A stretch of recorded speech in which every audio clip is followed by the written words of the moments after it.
Hey guys, welcome to MathTech. Today we'll be learning how to know if someone is online on Snapchat. And now, in order to know if someone is online on Snapchat, first open up the Snapchat app.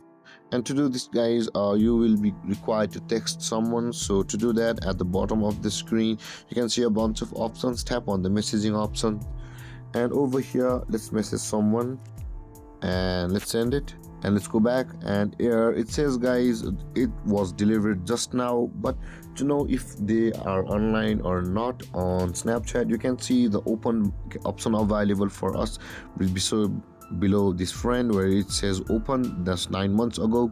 And you can see, guys, there is the delivered option. Now in order to know if someone is online or not on Snapchat, they will be required to open that message, and that way the open button will be available for us, and that way you will know that someone is online or Snapchat.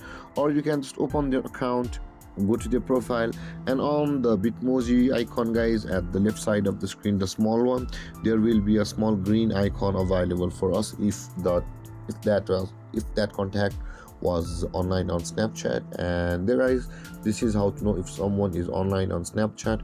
And if you have any confusions or questions regarding the topic, feel free to comment in the comment section below, and don't forget to like, subscribe, and hit that bell icon for more videos. Thank you for watching, guys. Peace.